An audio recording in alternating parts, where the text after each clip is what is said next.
Well, hi again, everybody, and welcome to another episode of 100 Yards of Football. I'm your host, Harper LeBel, and along with me today is our producer and engineer, Logan Landers. And today's guest, obviously, we're going to take five with Steven Travers. And today's show is going to be a little bit different. We're going to talk football, but we're going to talk about a game plan, things that you need to do when you want to go and see your favorite team play on the road.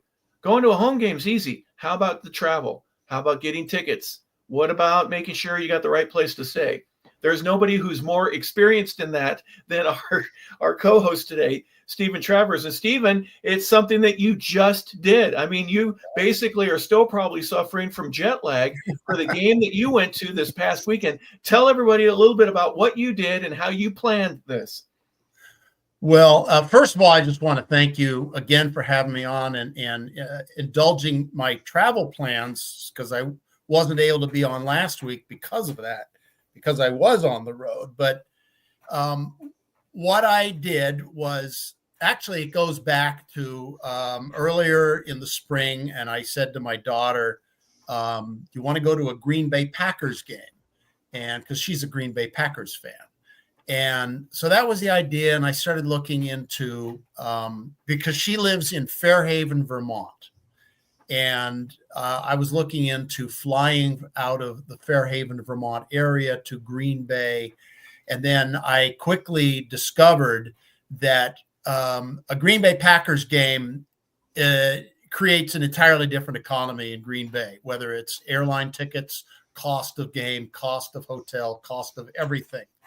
And it became just a very difficult itinerary to accomplish. Let me stop you real quick right there, Steven, real quick. Had your daughter or you been to Lambeau Field previously?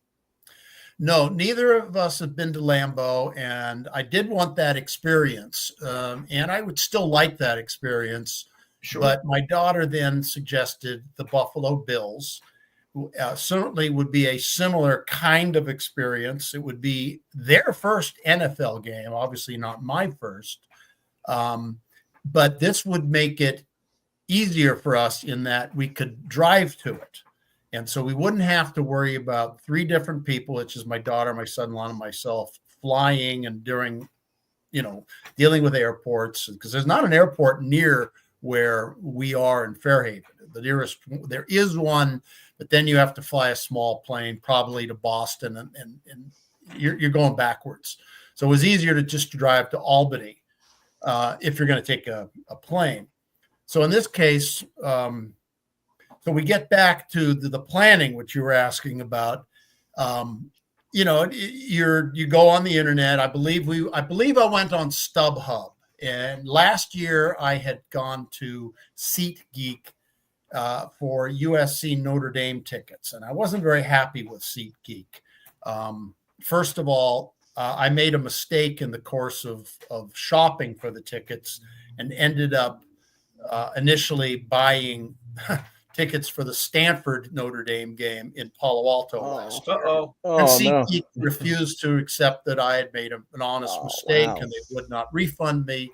And my credit card company actually was nice enough to refund me, but SeatGeek never did, and I never was able to sell those seats. So this is for anyone who is at SeatGeek. This is my review of SeatGeek. It's a 0. So no stars. It was just I wasn't happy with them. Their customer service, you couldn't reach them.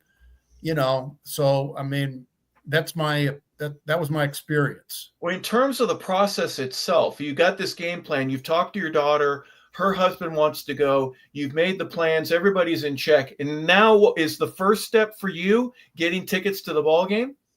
First step was getting tickets to the ball game. So that was going on my computer, going to StubHub, looking for first the time in which I would be visiting this area in Fairhaven, Vermont, and being here. And we decided it would be a long-term trip for me.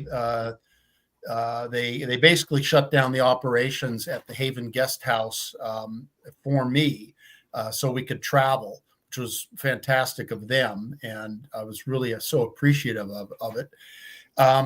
so I got the seats. Now, then there was some question about the scan code, because the scan code didn't show up. And so I actually called the Bills and talked to a guy named, I think his name was Piazza. And so I'm going to give a shout out to Mr. Piazza. Mike Piazza's dad, by any chance? No, it's not his dad. He said the spelling is the same. Okay. And we had a nice conversation, and he helped me.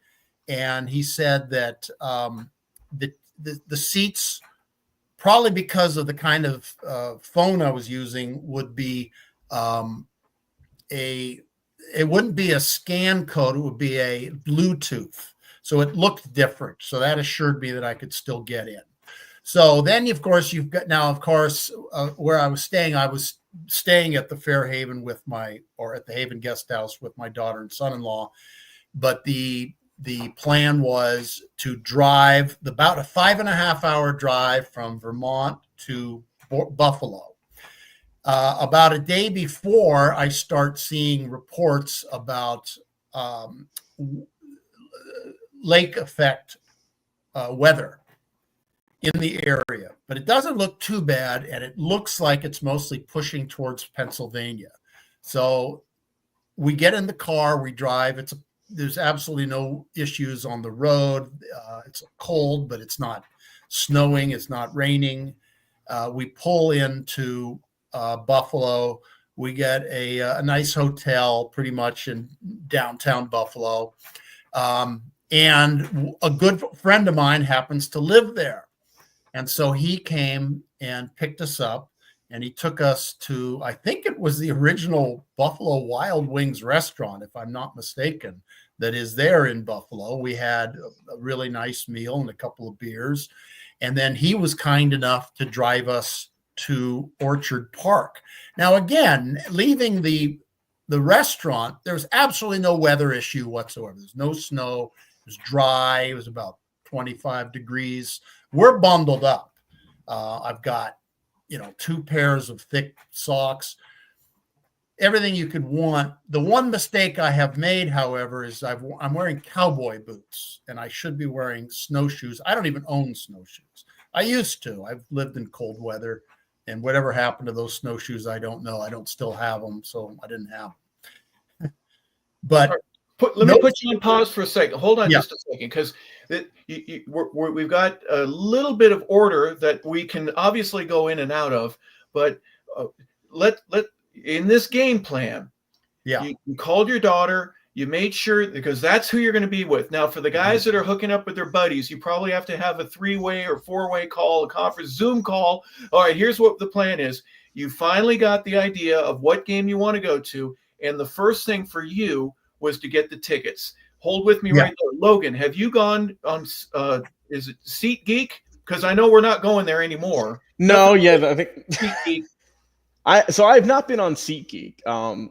The majority StubHub, I believe I have in the past, but primarily the main one that I've used before, and I know it's getting some backlash right now, and that's Ticketmaster. Sure. That one's just readily available, and it seems like they always get the first crack at whatever tickets it may be, whether it is sporting events, whether it's concerts, et cetera, et cetera.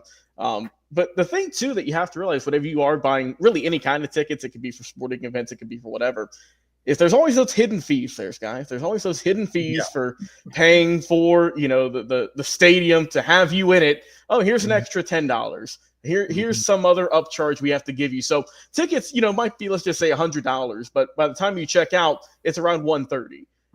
So that's just how it goes. But I usually use Ticketmaster. That's the main one that I've used before. And like I said, I know they are a little bit upselling, but I take it with a grain of salt. And all of this is done online, right, Logan? You can do everything online. Mm-hmm. Yeah, I mean, in the past when I was younger, my parents would go and get tickets at will call for like minor league sporting events and stuff like that. But I mean, obviously, nowadays everything is just accessible at the tap of a screen. So I mean, for the last X amount of years, it's just been, all right, just go online. I can go on my phone right now and buy tickets to, the Falcons game this Sunday in the span of 5 minutes, and we'll be good to go. Yeah.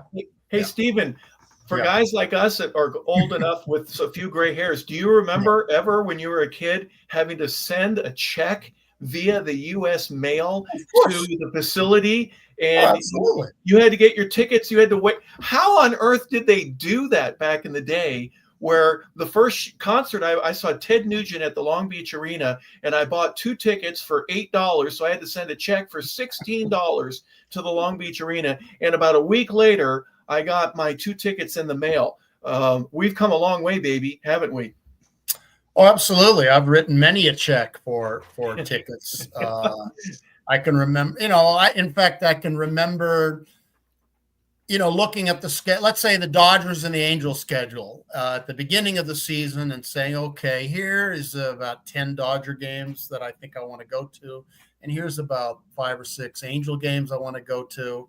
And writing checks, adding it all up, figuring out the tax, and writing a check to, what was then 1000 Elysian Avenue, Los Angeles, California, for the Dodgers. And so the check, you'd write a check to what was then the California Angels, 1111 State College Avenue, I believe was their address, Anaheim, California. The checks would come in. You'd do this in March with enough time before the season. You had your checks and your tickets. Yeah. And you just hold on to them, and the day comes and you just go to the games with your tickets. It's amazing how it's changed. Worked well to me. Heck, my dad used to go down to the United California Bank and write a check for $35 and give it to him, and come home with 3 tickets for 3 different Oakland A's World Series games in the 1970s. Wow. How much were they each? I think he bought the whole packet for all the home games for $35 or $40. So you can't even get parking for that price now. He could barely get a drink with the hot dog. Let me put it that way. Oh yeah, no, the beers at Highmark Stadium were $17 each. Okay, for the fan that's listening here, tell me why you didn't go directly to the Bills. Was that an option for you, or did you just decide? I don't think it was an option. It's weird. It might have been an option because I eventually did find a phone number and call this guy, Mr. Piazza, and he kind of held my hand. He didn't really sell me the tickets, and it wasn't really necessary, but it was one of those things where, okay, I've got a few questions about this ticket, namely about the barcode, and let's talk to a human being. And he was really nice. I think I don't know whether I could have given him a credit card number and he would have, put the tickets on my phone somehow. Maybe he could have, and maybe he couldn't have. He was there. He did answer the phone, and I even he was so nice about it. I even sent him one of my books that you can read online, and he was thankful for it. I had his number on a piece of paper if there were any issues, but I was able to get in. So. Now, Mr. Piazza worked for the Bills, and was he in the ticket office in some respect, or what was his capacity? Yeah, he worked in their ticket office. I didn't see him the day of the game or talk to him the day of the game because everything went smoothly. But he was there and was there to – the same thing happened last year. A guy from Notre Dame was very nice to me, even though he knew I was a USC guy. I think he was even nicer because I was a USC guy. Like, let's show a lot of respect to the team we're going to play and their fans. Yeah, so which I appreciate. I think any fan would appreciate. Yeah. Well, so you get the tickets. Now, I would imagine that you could go through the Bills, but you decided to go through StubHub, or we could go SeatGeek, Ticketmaster. There's different ways of doing it. But regardless, once you get the tickets assured, what was next for you? Was it a plane ticket, or was it? Okay. Yes. Yeah, the plane ticket you had to, because I had to have the dates right off the bat. I look at the game. Okay, this is the game I'm going to go to. So now you fashion the plane ticket around the dates. Like I want to fly in. I want to spend time with my family. We're going to have a nice Thanksgiving. My daughter's going to cook. We're going to do all of that. In fact, we're even sort of combined it with Christmas because I'm not going to be here for Christmas. So we put up a Christmas tree. We put up the lights. We experienced, and it's snowing. It was snowing here, so it's a real Christmas type of atmosphere. And we did that, and then once Thanksgiving was over, and then next would be the hotels. Now, even though I'm staying with my daughter, there had to be 3 different hotels. So we're going to start off with the one in Buffalo and do a little shopping around. And I found a nice enough hotel. It had a gym. It had a little lounge. Parking was free. That's a key element. And it had everything that I needed. Then there's the contact, as you mentioned, buddies. My friend Bill, he's going to be there. He's going to meet us. He's going to meet my daughter, my son-in-law for the first time and be a part of our day. And then we left it up to him to take us to a restaurant, and because he had a car and he knows the city. So he took us to a place that we liked. And I know you went to Buffalo Wild Wings and all that, but real quick, when you plan what I think you mentioned Albany, New York earlier, where did the airport and the destination, how did that come into play? Leaving from San Francisco like you would. If you went to Green Bay, you'd go to Appleton. You wouldn't go to Green Bay because the airport isn't big enough. So talk a little bit about some of the good, the bad, the ugly that takes place in terms of that. Thank you. There is good, there is bad, and this is the ugly part. I've traveled about 4,000 miles in the past couple of weeks. And so when I first make the plane tickets, I just go to Priceline, and when you're flying back east, Delta is kind of a go-to. In this case, it was. I guess the price was right. I probably, maybe if I spent more, I would have gotten better, but I end up on Delta. Now, I originally arranged to leave San Francisco at roughly about 11 p.m. and arrive in Albany at about 10 or 11 a.m. That's not too bad. It's an overnight flight. It's going to be in the morning. There aren't going to be any long delays in any airports, and that's going to be it. Albany is chosen because there is the other way I've come in the past is you fly to Logan, Boston, and then to get to where my daughter is, it's about 3.5 hours drive, so it's too far for them to pick me up. So you got to take something called Cape Air, which is a tiny little. It's a Cessna. It's a small little plane in which the pilot asks me to sit in the middle to give the plane ballast, and I'm not kidding. You're not. He adjusts the weight of the bags to give the plane ballast on both sides. Yep. I mean, he's literally, and he chooses the best looking girl in the group to sit up front with him so he can chat with her a little bit. I mean, that's how small the plane is. There's Cape Air. It's a little bumpy. It's not too bad in the summer, but I was like, wintertime, I don't know. And besides, it was too far. My daughter says, hey, let's fly into Albany. That's only an hour and a half from where they live. It's an easier pickup. It's like going from the San Fernando Valley to, Orange County. Yep. It's doable. And it's even easier because there really is there's none of that traffic that you would have on that trip. So they pick me up. But I make the reservations, call it May when I do this for, a November, December trip.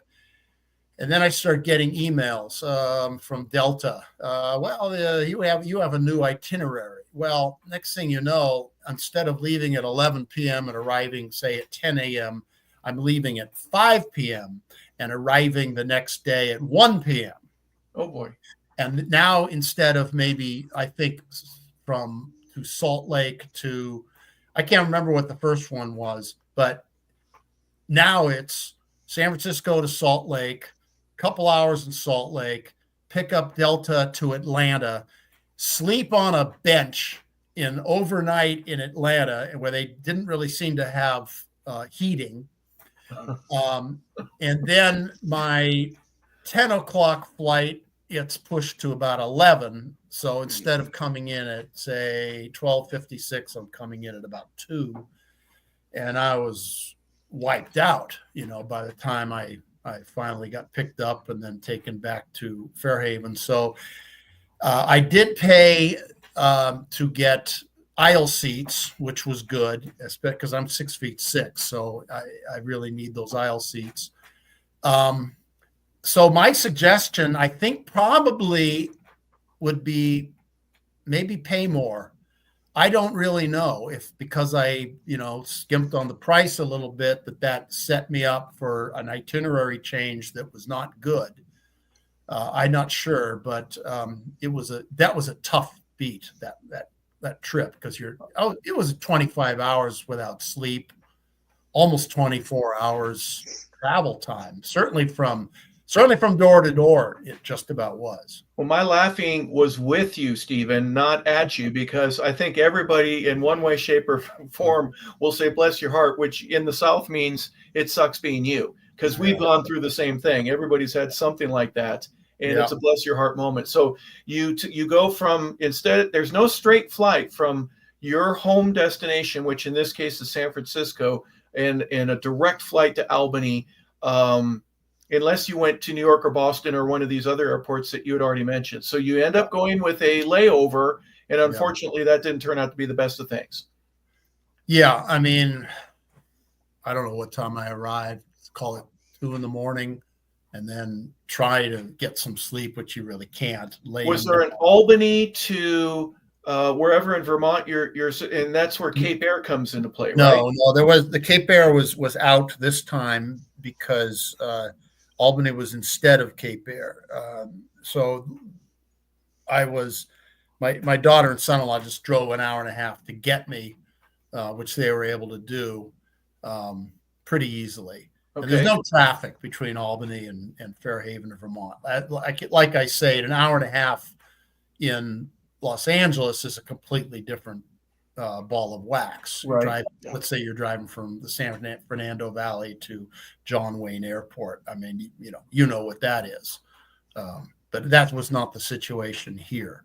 And again, this is kind of the original premise on this is a very unique situation. You mentioned Green Bay earlier as a possible destination, and that didn't work. But if you went to Seattle or even Jacksonville, Atlanta, of course, big airport, easy to get in and out, not so much with Buffalo, not so much with Green Bay. So of the two probably hardest places to get to from anywhere in the country, you picked both of them, and you ended up going to Buffalo. Well, I didn't fly into Buffalo. I was told by my friend Terry that Buffalo is a tough airport, but he flies all the time into that area. He says that it's actually better to fly into Buffalo and then take a car to Toronto than it is to just fly directly to Toronto. Okay. Probably because you're evading the bridge that takes you into Canada at that area, which is Niagara Falls. There was no line whatsoever. You just pop right in. Okay. Most likely, the reason Terry didn't like Toronto as an American flying into it was because a long line for customs. Yep. That can add an hour to your day just standing there. Yeah. Do you think that they're familiar on home weekends in Toronto, knowing that Buffalo's there, that there's going to be a few people that are going to go outside the U.S., land in Canada, and go to America to watch a game and then come back and take a trip to Toronto because it's an easier airport destination? I don't know whether they are or not, but I can tell you that I had French-speaking people sitting behind me. I had a large French-speaking contingent at the hotel where I was. So the Bills, and I think probably several other teams, but the Bills seem the team that has the most of this, are a team who draws from a large geographic area and a disparate area. We're talking Western and upstate New York. New England and into Canada, into French-speaking Canada. I mean, they're the team. And later, when I was in Canada, there was a lot of Bills coverage on the television stations that I was watching. Yeah. So just to let people know, part of your trip, yes, absolutely, going to get together with family and friends, go see the Bills play. But you took advantage of it and take some free time. You went to Montreal, right? And then came back. Were there any other Canada destinations that you went to? Well, okay. So you want to hear about the game first, or do you want me to tell you about that first? Well, in terms of your planning, Okay. what I'm trying to help the folks that are watching, one of these things, my bucket list is to go to a game, and what should I do? And we're giving everybody some insights. So you're killing two birds, or probably three with one stone, and seeing family, getting to go to an NFL game, and then while you're in Rome, do what the Romans do and go hang out in some other places, and you saw other destinations. Exactly. So we got the NFL experience, and we got the cold weather NFL experience, believe me. So yes, you did. The next day, we drive to a beautiful town called Lewiston, New York, which is right on the border, right on the Niagara Gorge. So before we get to Lewiston, we stop at Niagara Falls. Now that's a bucket list event if there ever is one. Absolutely. And we see Niagara Falls. We take some nice photographs. We go to this museum that they have there, this great aquarium that they have there. It's cold, but it's not terribly cold. Once you got away from the stadium, everything was cool. It's just the stadium was the only place it was bad. Did you see Did you see any empty wooden barrels at the bottom of near the rocks at Niagara with some? No, in fact, I read about people who've done that. There was a guy in like 2003 who took a jet ski over it, and his body was never discovered.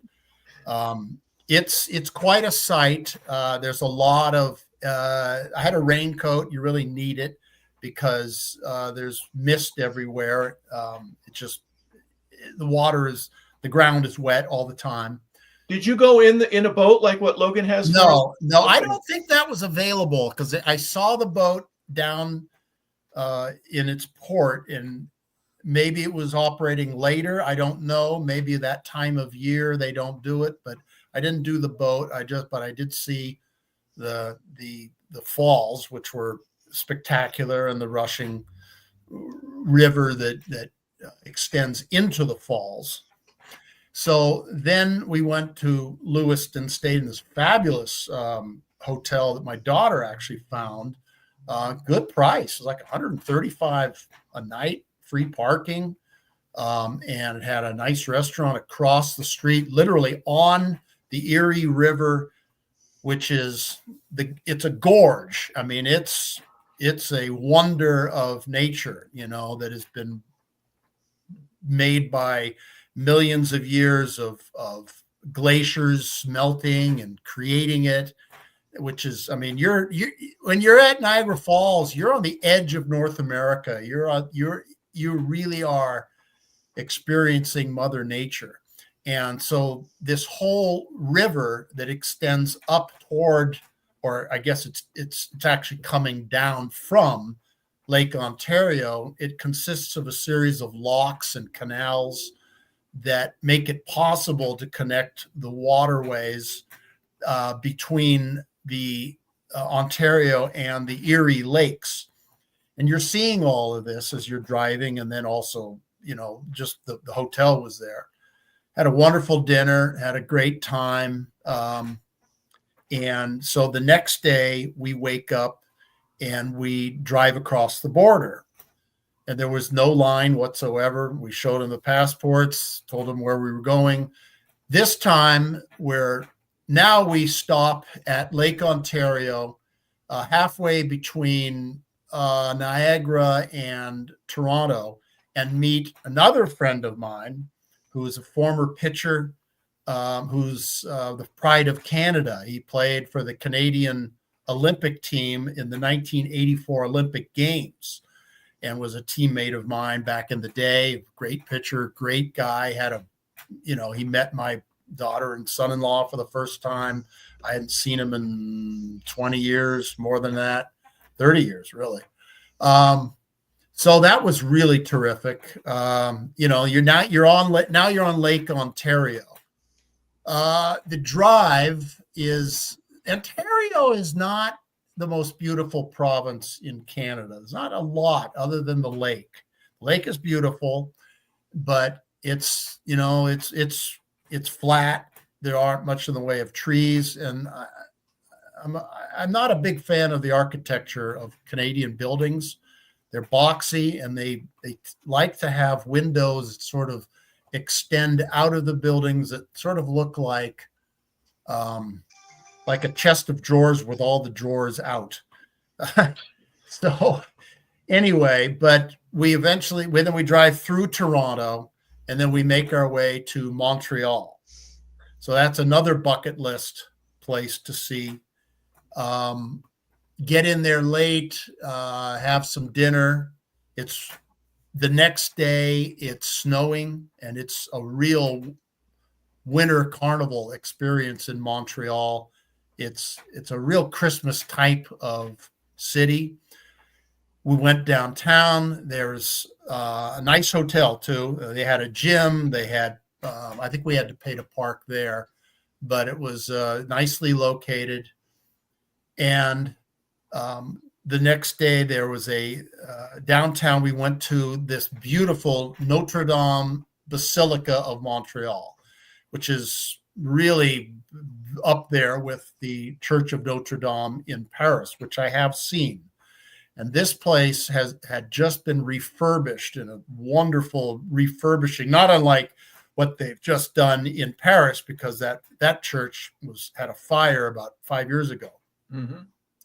This place is just spectacular. And so, we really spent time looking at the artwork and the reliefs and the fabulous paintings, some of whom have been painted by unnamed artists who may be some of the greatest artists of all time, and maybe just because they were contributing to, a spiritual quest, didn't even want to put their name on it. Like, just, I'm going to be anonymous. Is it a facsimile or a replica of what Notre Dame? No, I don't think anything there was a facsimile. As far as I didn't see anything that said facsimiles. These were fabulous works of art and sculptures, and then the building of the building, and incredible depictions of God, Jesus, modern day Mother Mary,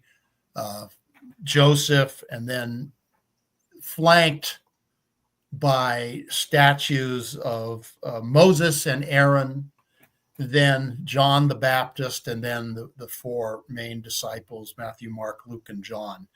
And then another one that showed Jesus, the baby Jesus, and then underneath statues of the prophets, Jeremiah and it wasn't Moses, Jeremiah and another one of the great prophets. I can't remember exactly. In fact, on the left-hand side is what I'm talking about. You really can't tell for sure, but yes, that is what it looks like. And you spend a good hour and a half there to see everything.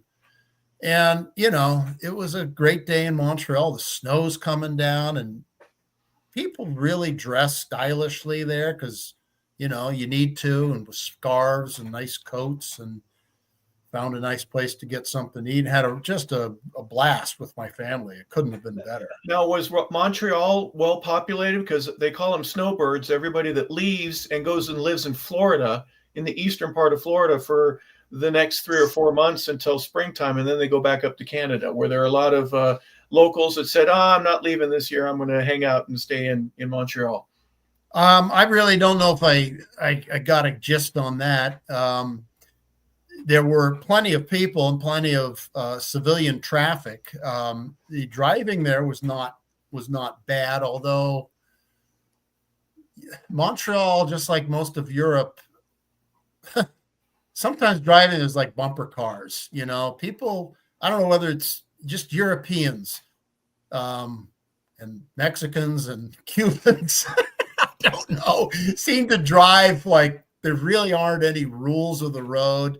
And, I'll drive on the left lane or the right lane. Or I don't really care if it says no right turn. And you just I'll park this way or I'll park the other way.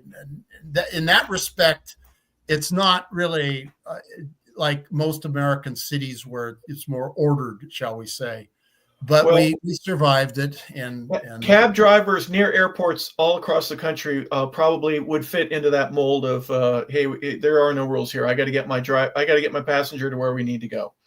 Yeah, and I mean, I was in Mexico. I was in Cuernavaca, Mexico, in 2018, and I'm in this. It's like a farmer's market, right? You can buy fresh meat. You can buy fresh produce. You step out of the market and you've got about 2 feet of sidewalk and then a highway with cars, an inch away at 55 or 60 miles per hour. So there wasn't a lot of leeway there. That's just, and I didn't really see stop signs. You just kind of ran for it.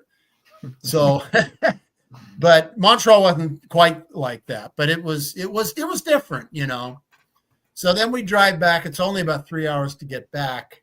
We passed the Lake Placid where the Olympics were held, and you could see why they had the Olympics there. It's the one part of New York State that really does have mountains. It's not like the Sierra Mountains, or Mammoth Mountain or Lake Tahoe or the Rockies or even Banff up in Western Canada, which are real legitimate high mountains.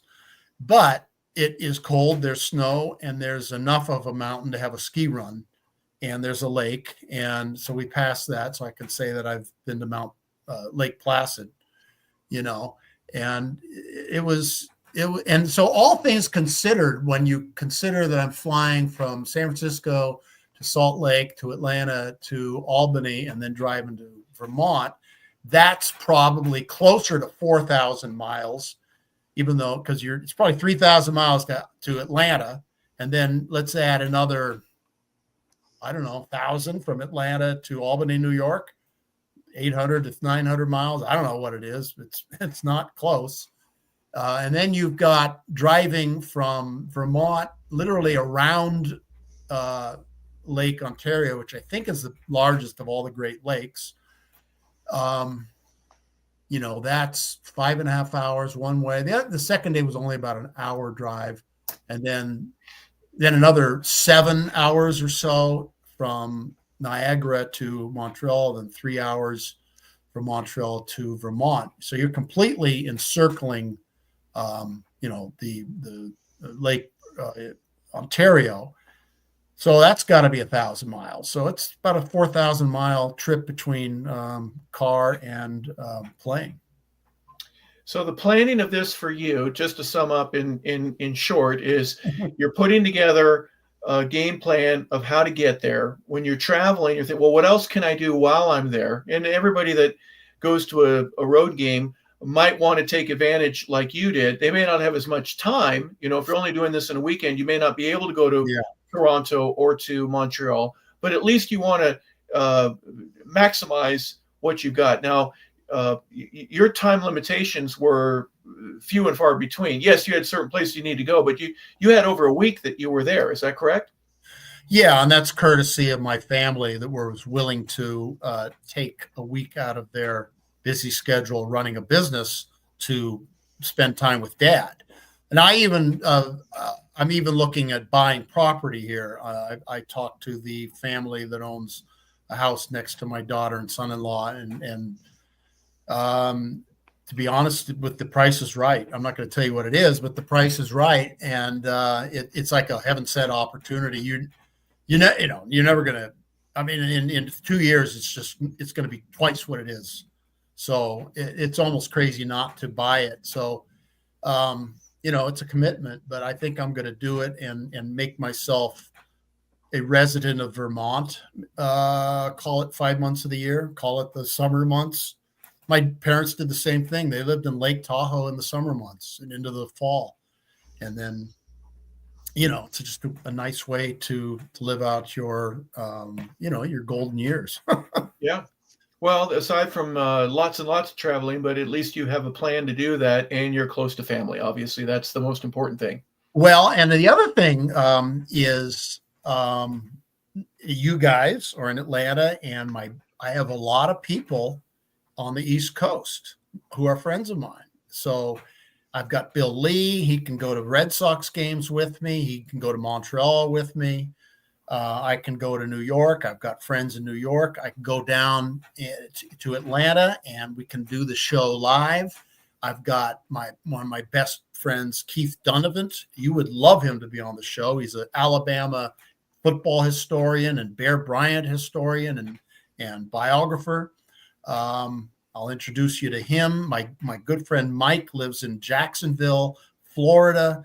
I've got two friends who live in Mobile, Alabama. So, I could come here and, be a road warrior all along the East Coast, and I'll have time to do it, because I'm not, a daily columnist for the Examiner or the Street Zebra like I used to be. Well, Steven, it sounds to me like you're already creating more bucket lists for you to be in Bryant-Denny Stadium with your buddy from Alabama and just be able to say roll tide during a kickoff. Going to a game at Fenway, that would be a dream come true. And then add the Jacksonville Jaguars and go see your buddy down there. You've already got 4 or 5 different things that you could already plan. Logan, is there a bucket list place? You're going to take me to a Falcon game too, Harper. Well, yeah, that's absolutely true. Not the way they played in the last couple of weeks. Nothing personal, but we want them to show up when they do that. Logan, is there a bucket list that you can think of right off the top of your head that I've been planning this, and someday, some way, some form, I'm going to make this happen? Either a game or a destination. So for destinations, places I would like to go back, because whenever I was around probably 17 or so, my mom and I had went on a trip to New York.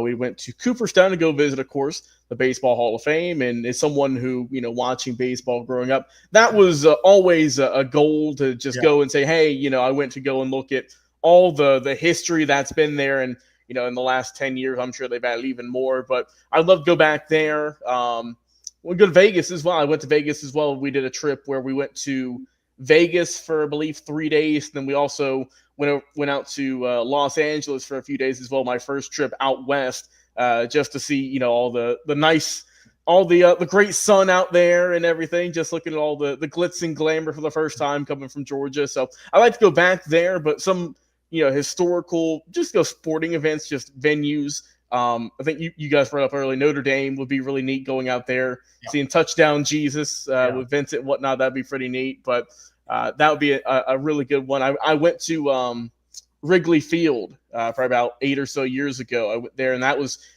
really neat. Funny thing about that is because it was built in the early 1900s. Whenever you walk into the gift shop, and I'm only about 6'2", I had to duck because the gift shop is the ceilings are so low to the or just low. You have to duck pretty much anywhere you go out there. So I would like to go. Chicago's got a lot of great food as well. We've got the deep dish pizza, always a staple out there, which is, look, I don't care what people say. I enjoy it. It's a little messy, but sometimes you just gotta sometimes you gotta get a little bit dirty whenever you're eating your food, but it's good nonetheless. But just go out to a bunch of the major cities. Like I know Steven, like I said, you're doing some good stuff in Vermont there. I haven't been to Vermont. I have had some of the world famous maple syrup up there, though. I have a coworker who he has family up in Boston. So a couple of months ago, he had brought back some homemade or some homegrown maple syrup, and I'd use that for some pancakes.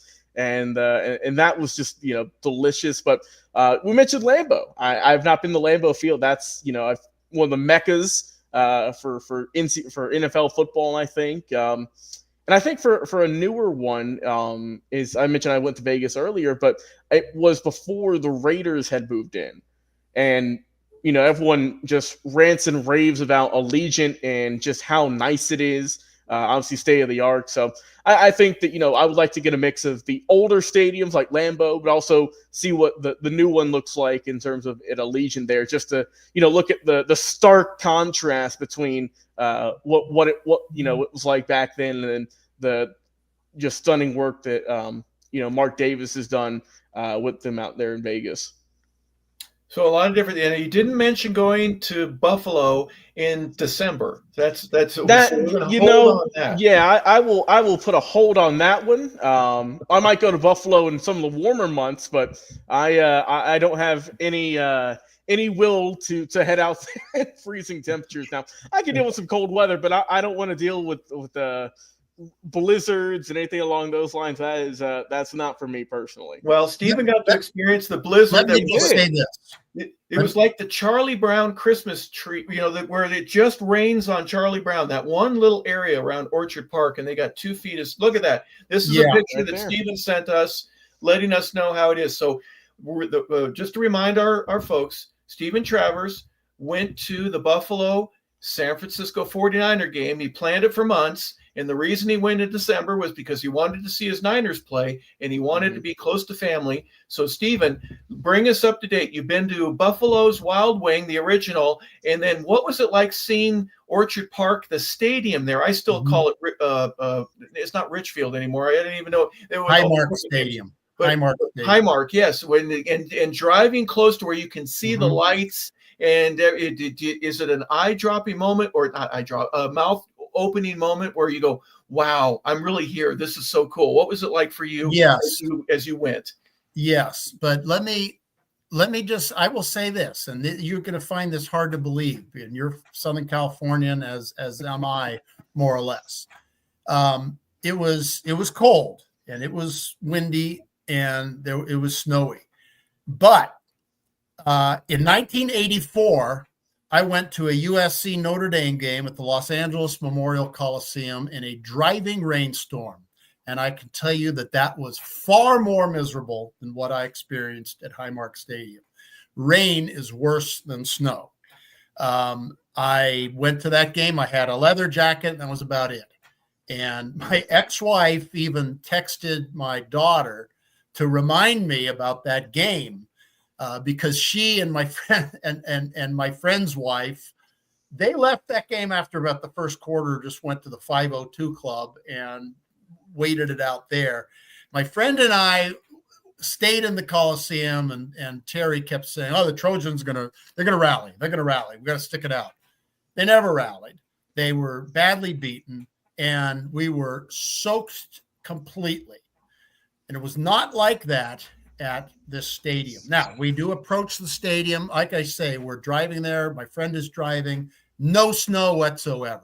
He warns us, though, that he's seeing something on either the radio or probably the internet, that there is what's called a lake effect, and it's affecting the stadium.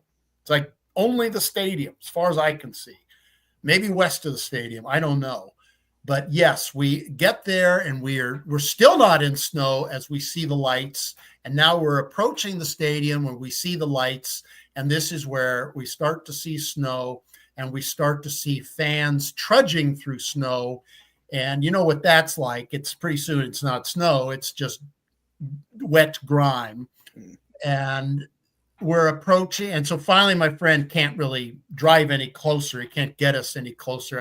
I told him, like Martin Sheen in Apocalypse Now, just get as close to your destination and I'll cut you and the crew loose. So he finally does. And we are walking to the stadium. And like I say, I've got cowboy boots on, and that was a bad move because, some of it is ice and you got to be really careful. And so I have to move slowly. That scene that you showed earlier, Logan, of me in front of what looks like a tank. I guess it's a snow removal. I think what I'm saying at the time is I'm quoting Patton during the Battle of the Bulge, where it says, no other outfit in the world could pull this off. Fight a winter battle, march 100 miles in the snow, no hot food, no rest, go straight into battle. no other outfit in the world could pull this off. My God, I'm proud of these men. So that's what I'm thinking as I'm standing there. I'm reverting to my Hollywood past. Yeah. And then we get into the stadium, and it's maybe even more slippery. So we make our way, and then my son-in-law decides he's gonna get beer. So he buys 3 $17 beers and a $13 hot dog. My daughter and I are making our way up the steps, and everybody is it's kind of socialism at its best. Everybody is helping everybody. Everybody is extending their hand to you or letting you use their shoulder to balance as you're making your way up. And they're looking at this 6'6", 270-pound dude slowly making his way up the stadium and slipping and sliding, and you need some help, and thank you. And but everybody was nice. The fans in Buffalo, I hand it to them. They are great fans. They're known as the Bills Mafia, and you have to be.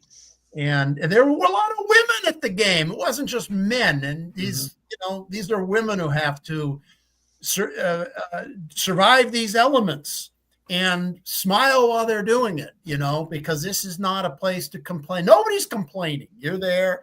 You're happy to be there. The snow is coming down. It's incredible. You get to the seats, and there is about 2 feet of snow on the seats. I'm sure that they cleared them out earlier, but it's snowing steadily, so it's just there. But it's not ice, and you have gloves on, and you're able to move the snow out of the seats and sit down. And we had a blanket, which we alternated it between being on top of us and then being below us, because the only things that really get your feet start getting cold. Yeah, because your feet are in the snow. They're covered by the snow. There's really no place to put anything. The feet are getting cold, but they're not really wet. The knees are getting a little bit wet. I've got a lot of layers. And my tuchus starts getting a little kind of cold, like in a way that I've never experienced before. My tuchus, I should say. But honestly, I wasn't really that cold. I had enough clothes on, and then you'd get up and you kind of jump around a little bit, move your toes, and you're enjoying the atmosphere. And mainly, I'm just kind of looking at my daughter in wonder, and we're going, I can't believe we're here. I can't believe we're doing this. So this is how soon, at what time did you arrive? It was an 8:20 kick. Yeah. Is that correct? Yeah, we probably got to our seats a half hour before kickoff. And here's another thing too, Steven. Yeah. Remind everyone who may not know this. In Buffalo, New York, it gets dark a lot sooner than it does in San Francisco. For whatever reason, probably 4:30, it's pitch black dark where you need to turn your lights on. Yeah, no, it's dark and cold. And in fact, getting to that, and you being a Southern Californian, the week earlier, I watched the USC Notre Dame game at the Haven Guest House with my family. And, the game started at 3:30 on the East Coast. So it probably was pretty dark by 4:15 here. And it was snowing. And you're watching the game, and people are in shirt sleeves, and the cheerleaders are looking beautiful, and everyone's having a great time, and the conditions are perfect. And you're really seeing you're almost seeing the migration west. You're seeing why people came to California, because, you're watching these games, and it's in beautiful, brilliant color, and the sun is out, and everyone's having a great time. And you're sitting there in very cold conditions, and the contrast is impossible to not make note of. And it's something a lot of people say, I want that. I want to experience that. And a lot of people came out west for that very reason, and you can see why they did. people doing paper, rock, scissors. The loser has to go take the dog out for 5 minutes, while everybody else stays warm inside, right? You don't have to worry about And you that. got a dog and a cat here. That's exactly what's happening here. Yeah, you don't have to worry about that when you're watching the Trojans at home there at the Coliseum, and that's why you got 14 million people that live in the city. It's just part of it. All right, so you get in your seats. When did Doug Flutie come out? Because I know they showed him from a previously recorded when he did his thing. So talk a little bit about that. That's an interesting, unique part of going to a Bills game, isn't it? Yeah. Doug Flutie came out and led the team, and kind of a Jim Harbaugh type of thing. I think Harbaugh likes to say, who's got it better than us? And Flutie's thing was, where would you rather be? And everyone is right here. And everyone's going, let's go Buffalo, and they've got all their sayings. And, but there were a lot of Niner people there in Niner gear. The Niners travel. You do. And I asked a couple of them, like, you live in the Bay Area? No, I live in Canada. I mean, they have a fan base. Yes, they do. That is probably, I guess it goes back to Joe Montana. Of course. Obviously, they were a superstar team. There was a little bit of ribbing, but, the way the game went, it just, the Niners were really not prepared to play in those conditions. And the Bills were, I don't care how professional you are and how prepared you try to be. The home team in those conditions is going to have an enormous advantage. And Josh Allen maneuvered beautifully. Everybody seemed to be running and making their cuts on that field as if there was no snow. The 49ers were far more wooden. And the Bills looked athletic, just as that photograph shows. They just looked more athletic. And I don't see how players now, everyone in this picture's got long sleeve shirts, but a lot of guys were wearing short sleeves. I don't get it. I know you're obviously going to get warmer when you're playing, but I guess you're wearing ponchos on the sideline. I don't really know what the thinking is, whether you just want to show your arms and be more macho or something, but I don't see how you play without long sleeve shirts, but some of them did. Here's one of the tricks of that.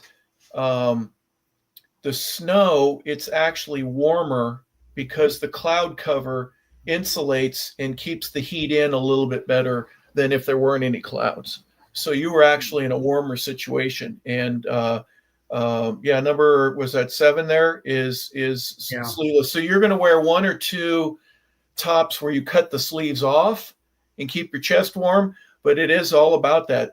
Hugh Douglas, who used to play with the Philadelphia Eagles, I think it was 2004 when they hosted the Falcons in the NFC Championship game.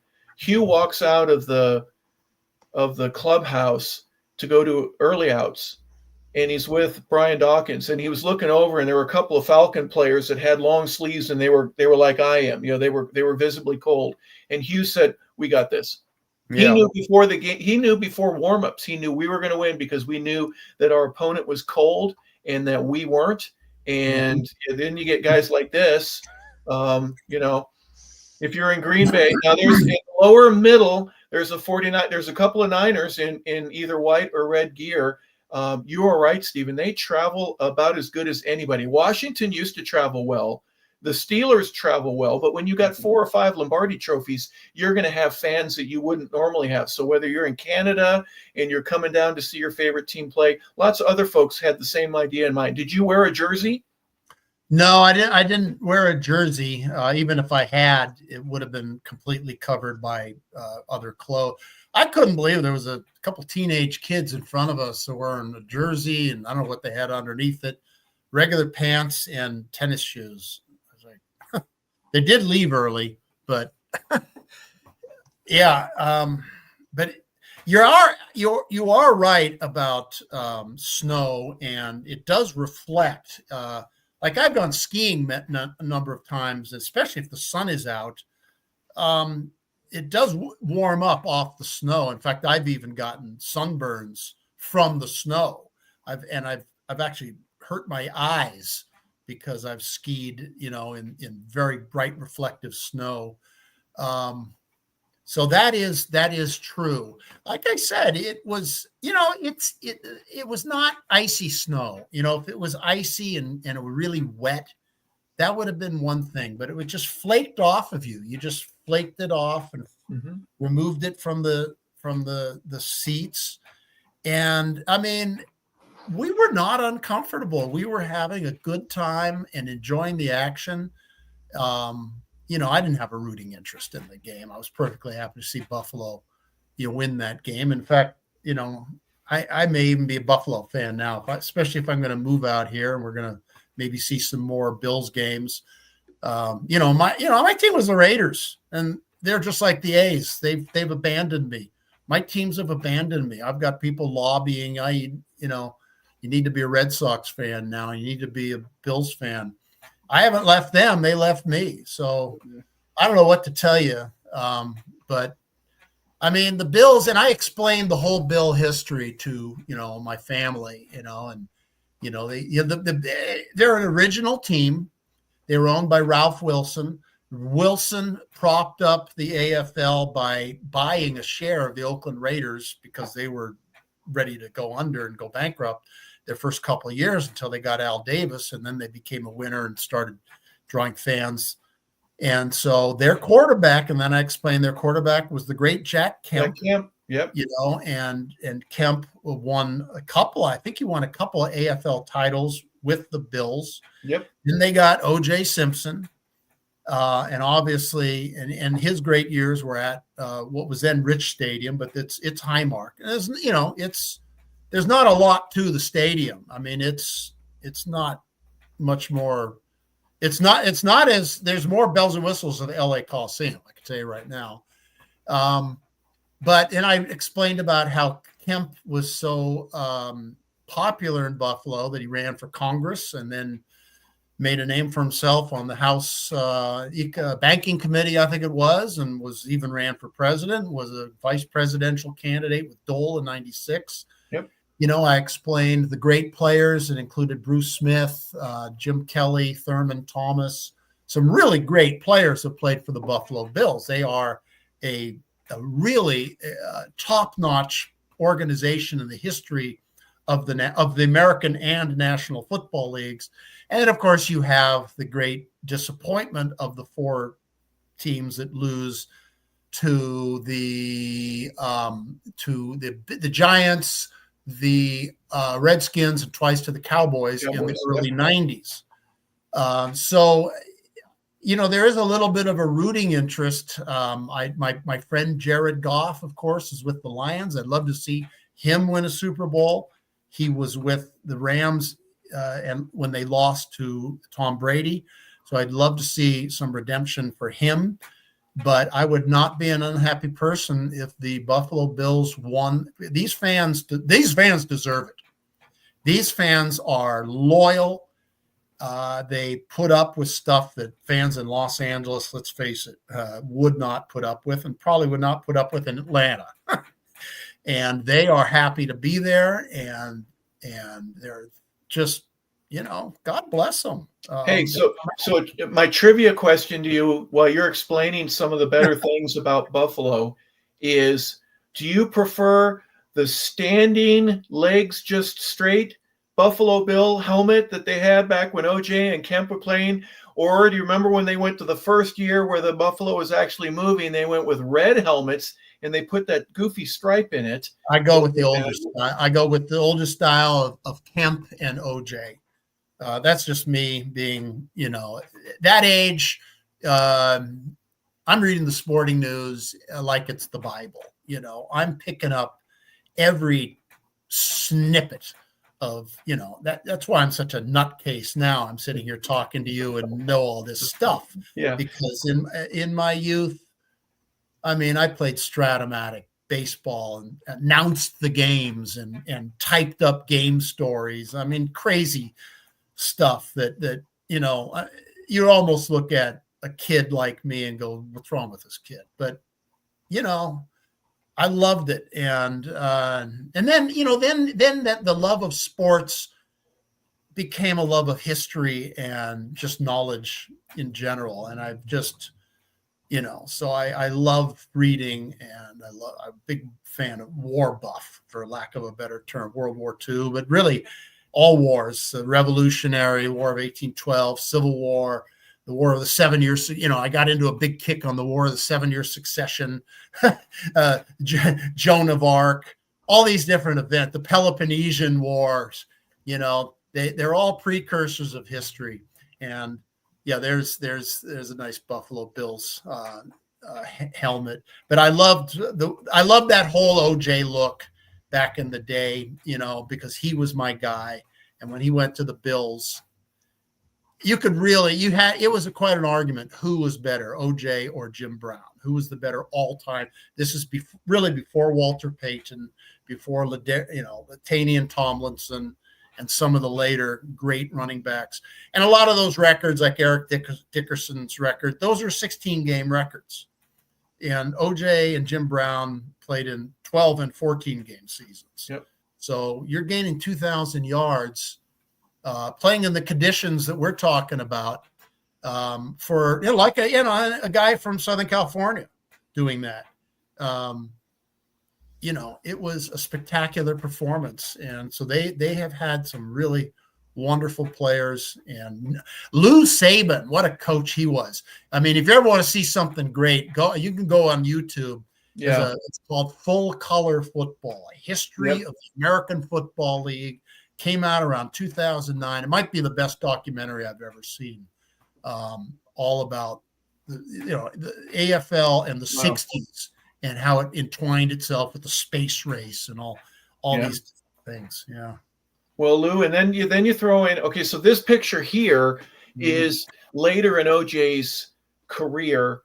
They went with a little bit darker blue, just a different shade. But you'll remember also every team back in those days in the it was the AFC in the East, they all had white helmets. The Jets, the Patriots, the Bills, Miami Dolphins, and who am I missing? There's one other. The Colts had white. So what they did is they go, hey, it's hard for our team to play against your team because our quarterback throws it to the wrong guy every now and then. So they started changing. Patriots went with silver. They've kept that. The Bills have gone back to white, but the Jets went to the green helmet, if you remember. The Dolphins have always stayed white. But everyone else in the division changed their helmet at one point. And I thought that was not only did you change the decal, the logo, the emblem, but you changed colors for a while. The one of Bruce Smith that you just had a moment ago, when was during that change in the period when they were trying to figure all that out. But that's marketing things. Go ahead. Yeah, well, I went to the LA Coliseum in '83 and saw the New York Jets play the Raiders in a playoff game, and I think that was early on when the Jets had that green ensemble that you're talking about. Yeah, it had a little bit. It was definitely a different look than the Joe Willie Namath teams of earlier years. They had these great these. You probably remember them, Harper. You probably played against them. The two great the Jets edge rushers. Yeah, Gastineau, Marty Lyons, Klecko. They had they had a great defense. The sack pack. Yeah, and they just made Jim Plunkett's day miserable at the Coliseum that day with 90,000 people, walked away with a win. Yeah. They had a couple pretty good teams, but I agree with you in terms of I thought it was too much. The guy or girl who designed the first Jets uniform, but the striping, the green, the white, the green, the white, the green, the white, the number, and the green, more green and white. It was pretty unique. But you know what? I learned to love it. And just the white helmet with the two green stripes, and then that goofy old football that had the word Jets and the little airplane inside of it. That was a classic for me. Yeah, I'm a little bit more okay. I'm more in favor of the simpler uniforms. Let's talk Dodgers, Yankees, even USC. And I'm also I think you can go overboard with the design on the helmet. When I can't tell the difference between a hawk or a falcon or a buff or a bill or even a patriot, I want to know, I want to really tell what that is. And sometimes I have a hard time. I'll give you an example. I'm sitting there at the stadium at Highmark, and they were showing scores of other Sunday games, and they weren't saying, let's say, Colts, Jets, or what have you. They were just putting the emblems of the team on the scoreboard. And plus, where I was sitting was a little angled, so there was a little bit of a glare, probably from the snow. And so I wasn't really sure what I was looking at. What is that team? I mean, some teams are more obvious. It used to be, oh, that's the Houston Oilers. It's a picture of an oil derrick. Or the Raiders. I mean, there's a look that is still there and is timeless. So that's what I prefer. Yeah. Tampa, for example, now has the flag instead of just the guy with the sword coming out of his mouth with the little fluffy hair. Yeah, that might have been questionable. But now they've got a skull and crossbones inside the flag, so they kind of stole a little bit of the Raiders. Yeah. The Bears are still the same. I think the Rams are different. I used to remember. I'm old enough to remember when Roman Gabriel was wearing a helmet that was blue, just a standard blue with a white Ram helmet in it. That of course changed in the early 70s. They went with the gold, and they put the Ram horn in the shoulders. I thought that was pretty cool back in the day, but the earlier uniforms didn't have that. But guess what? They're going to keep changing them because we're going to buy them. Whatever it is, we're going to buy. Even if we see the new one, we don't like it, well, give me one of the old ones. At least they'll sell out on some of the old ones. Right. No, there we go. Yeah, that's a classic. You know, those, of course, that's a slightly different, but there's two other teams with a similar kind of design. One is the modern day, I think they're the modern day Monarchs high school team. I love their uniforms and I love their helmets. And then there's the University of Michigan. Those are great helmets. So those are some of my favorite helmets in football. There are some folks, like my wife used to like the Dolphins when she was a kid because she liked the teal and the orange. She just liked the colors. Yeah. Me, I'm a helmet guy. My favorite, of course, is the Minnesota Vikings. There's somehow or another the way that wing, especially from behind when they almost touch one another, I just think that's the coolest thing. And for me, whether the game is in sunlight or whether it's in a cloudy, rainy situation or at night, it's a different color purple. The helmet changed back in those days depending on how much light was on it. So that fascinated me. That, well, what color are the Vikings going to wear today? Because it made a difference. But great uniforms and things that design right there. There were people that go, I just love the Rams because their helmet, it looks so cool, like you're battling against a bighorn ram. Yeah. It just made perfect sense the way they put that together.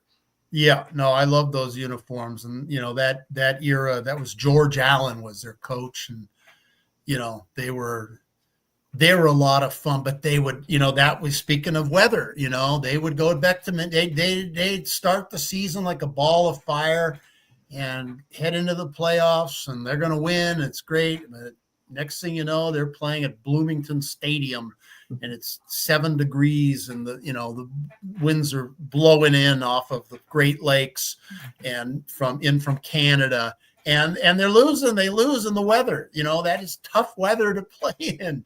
Especially if you're, the Raiders were a team that one of the few West Coast teams, and the 49ers have had some games, but the Raiders have won some big games in cold weather in their history. And that's a big part of what makes them a great organization, at least what they used to be. Well, they've had some tough ones too. In Buffalo in 1991. The immaculate. Well, let's go also to the tuck rule game. That was in a snowstorm, but every Raider that was on the field will still call it to this day the Immaculate Deception, because there's no way that Franco made that catch without it touching another teammate first. So that was an illegal play. That's just being a Raider. It touched Frenchie Fuqua, I think. Yeah. All right. So here's my trivia question for you today, Steven. Logan, we'll give you a chance to answer it first. During the 1970s, there were several teams from the AFC that got to qualify for the Super Bowl. The Raiders, the Broncos, the Dolphins, the Colts, etc. The NFC only had 3 teams during that entire decade. One of them was the Minnesota Vikings. Who are the other 2? Ooh. Wait, what do you mean? You mean in the 1970s, there were 3 teams from the NFC that qualified for the Super Bowl. One was the Minnesota. went to the Super Bowl. The Super Bowl. Sure. Well, yeah, okay. From the NFC, you had the Dallas Cowboys. You had the Washington Redskins. There you go. Thank you. Yeah, those are 2? Okay. The 2 others, yeah. The Redskins in 72 played the Dolphins, and that's the year that the Dolphins went undefeated. The And Vikings went 4 times. 14-7 at the LA Coliseum. But the only other 2 teams were the Rams, who had several opportunities in the 70s. They won the division almost every single year, and they couldn't get past either the Vikings or the Cowboys. Well, wait. The Rams made it to the Super Bowl after the 79 season.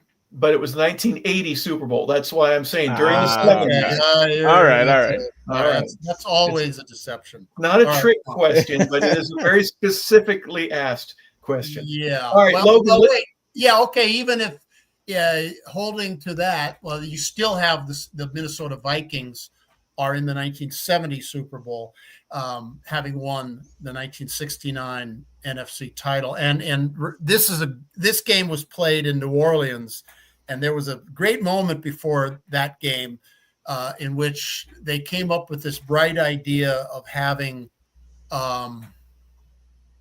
shall we say, air balloons of the Chiefs and the Vikings sort of duke it out on the field, and the Chief air balloon flew beautifully into battle. The Viking air balloon was like a Viking, with the helmet and his hand up like with a sword, and he deflated. Yes. And fell into the stands, drooped into the stands, and the poor guy who was in the darn thing was lucky to avoid getting hurt. And it was a bad look. And as soon as you saw that, it looked like this is not going to be a day for the Vikings. Yep. And there were, I've talked to Ron Yeri and other people who were involved in that. Mike Garrett, who played for the Chiefs. Yeri played for the Vikings. And Bud Grant had no answer. Here's Hank Stram. We're gonna matriculate down the field, fellas, and we're gonna do all these different trick plays, and we're gonna do a play option. We're going to fake to Garrett, then we're going to throw to the tight end, and we're going to, and next thing you know, Otis Taylor is going to be free down the sideline. And the Bills with Joe Kapelis just hand it off to our running back and, throw a little side out. And, we have no long passing game, and Cap can't throw long anyway. Everything he threw fluttered. He was more of a lineman. And it was ridiculous. So you really saw that the AFL had caught up, if not passed, the NFL at that point. Yeah, they very quickly surpassed it. The third Super Bowl obviously was, I guarantee it. And Joe Namath, they slayed Goliath, if you will. And then how many did they win during I think Baltimore wins it, but they were as an AFC team with the year that they switched over, and then Dallas wins number 6, and that's it. Everything else in that decade was all AFC. It was a complete dominance that lasted for quite a while. Yeah, you had the AFC teams. We had the Raiders, you had the Broncos, you had the Steelers 4 times. The AFC really established themselves as the better league all through the 70s, and the NFC rebounded, at least in terms of the San Francisco 49ers, in the 80s as the better conference. And then the 90s were probably probably a Niners and the Redskins, they started Yeah. to turn it on there when Joe Gibbs got there. They end up with 3, so absolutely right. Yeah. All right, so one thing I wanted to ask before we go, Logan, now you've had to listen to this. You mentioned that, you've got a couple of bucket list places that you want to go. Have we made it easier or more difficult for you to want to make a trip and go with a buddy of yours and just go to a neutral site somewhere and go watch your team play on the road? I feel confident in it now, Harper. I know some of the ins and outs after you gentlemen have been talking here on this show, and we learned where to go, some spots to avoid, times to leave, airfare. So I feel a lot more confident about it than I did coming into this program. Part of the reason that people do this is the cost of a season ticket and the luxury seat assignments and the amount of money. There are some folks that would say, all right, on my own, I'm gonna get a ticket. I'm gonna buy a plane ticket. I'm gonna get a car, get a place to stay, and get a couple places to eat, all in line, and then come home, and I'll still save money, and I'll be able to buy a big screen TV and watch the rest of the home games. And that's what some people literally do. Without going into your specifics, Steven, give us an idea of what the cost is. I did pretty well I probably got 3 tickets for around 300, which isn't bad, getting them months in advance. The hotel in Buffalo was not much more than $140 a night. It was one night. Did well. Airfare. I think it was something like 337 round trip. And my caveat for that one with you, that one specific area, and if you do this the day of the game, it's going to be 3,000, right? Oh, yeah. Oh, yeah. I'm sure. You did this well in advance, and you got a great price. Yeah, there's 2 ways of looking at it. If this game turned out to be a huge game between two contenders, so sure, at the last minute it was going to cost. You didn't really know how big a game it was going to be back in May, so I think I did well. When I bought the USC Notre Dame tickets, that's always a big game. And, Caleb Williams was the Heisman winner. So you were expecting USC to come into that game as a contender and against a good Notre Dame team. So that game cost quite a bit of money. Certainly that's why I ended up being rused into accidentally getting a Stanford Notre Dame ticket because that was far less. I was a good $150 less. Oh, wow, look at that. Cheaper ticket. Punch. Oh, no. Stanford, Palo Alto, no. That's the wrong team in red right there. I was on Facebook, I believe, the day of the Bills game, and I'm looking at a friend of mine who's on Facebook, and he's at the Bills game. So I didn't actually run into him. He was saying, hey, where are you sitting? Where's your seats? And I was laughing, thinking to myself, yeah, right. You're going to just sort of walk around Highmark Stadium and find people in seats and walk up these slippery stairs. Once you're in your seats at that place, you're stuck in your seats. And luckily, I did find a guy sitting next to me who was really nice because I had to get on my knees to let him get by me. And so he appreciated that. And then he came by and he says, by the way, I've got a little piece of info for you. You don't have to walk down those stairs, go to the bathroom. There was bathroom right above us. So that was a nice bonus instead of walking down the stairs, which were difficult, and then quite a ways to a bathroom. I just make it because I was almost at the top anyway, and just walk up and there was no line. So that was a nice bonus. Well, I'm glad he didn't tell you to go over to the edge of the stadium and to pee out over the balcony, and do that. Now, that good fan, right? He's a good guy. Yeah, he was a good fan. They were all good people. It was good people. It was just, I don't know. It was like that movie, Almost Famous, we're just good Omaha people, these were just good Buffalo people, just, good Americans, just football fans. They like their beer, they like their football, and they're willing to rough it. They're not people who need to be. They don't need a safe space, brother.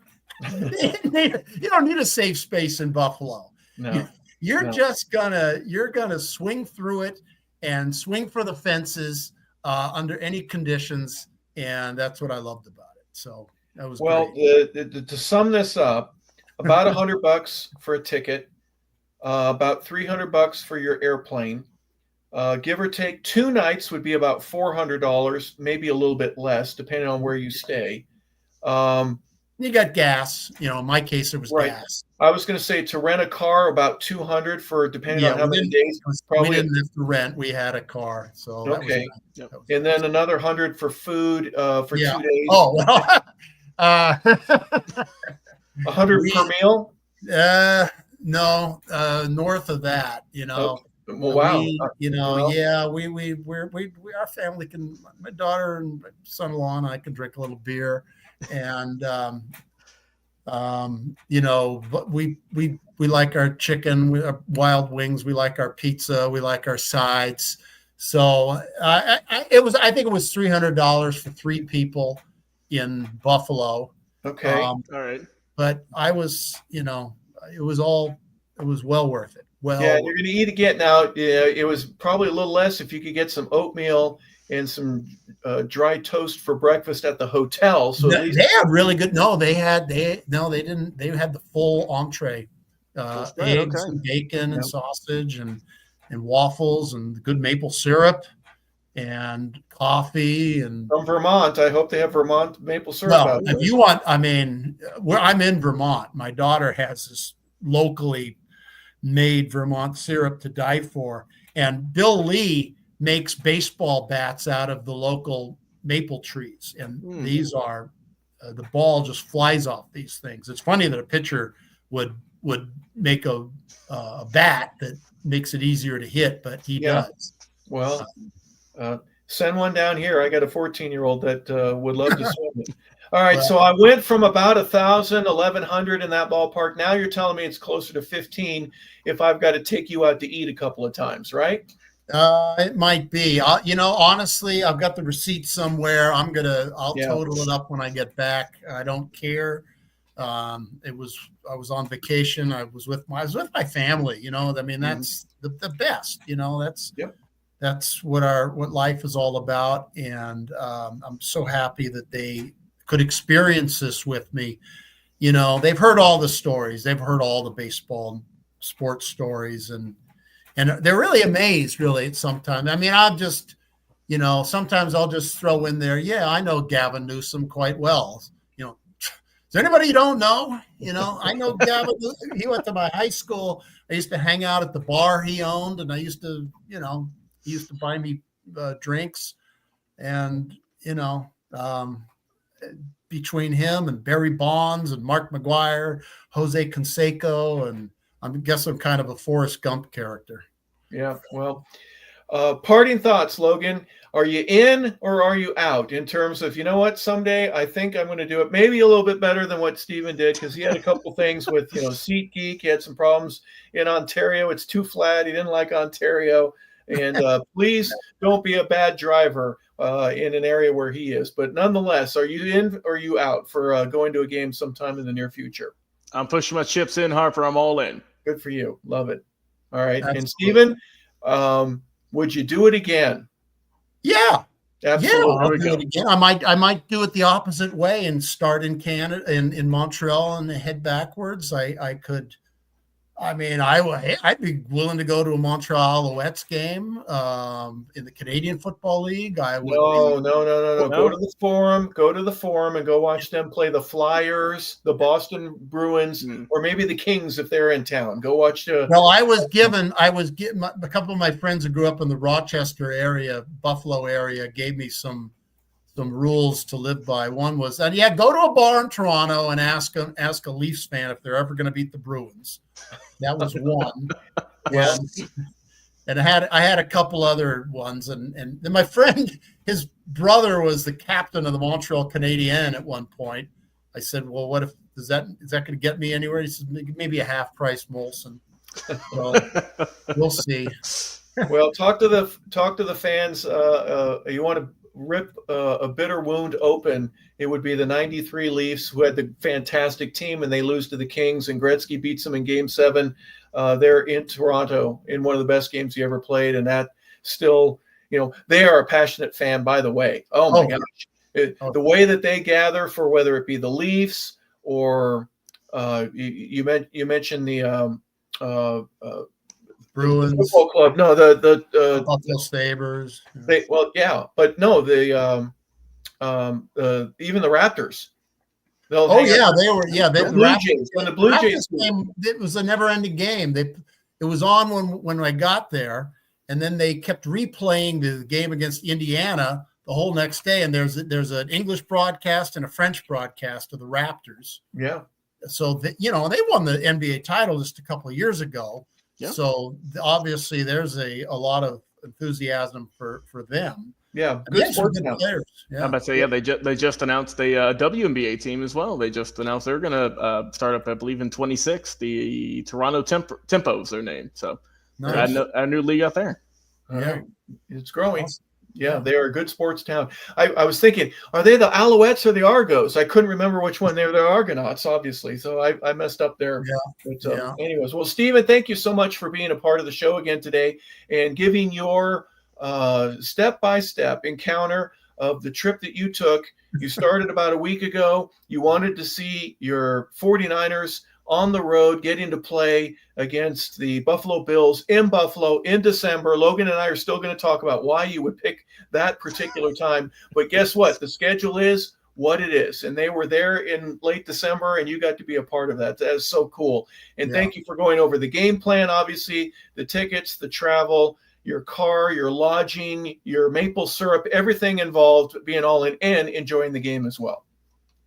Yeah, well, thank you for allowing me to relive it, and it was great, and it was great being on with you guys, as it always is. Well, a very unique show today, folks. So if you're planning on going to see your favorite team on the road sometime, whether it be even in high school, college, or the pros, you've got a little bit better idea of what to plan for and what to expect while you're being a part of that. So for Logan Landers, our producer and engineer, and Steven Travers, our host here today, I'm Harper LeBel. We want to say thank you for tuning in to another episode of 100 Yards of Football. This is Take 5 with Steven Travers. Have a fantastic day, everybody. Thank you again for watching the show.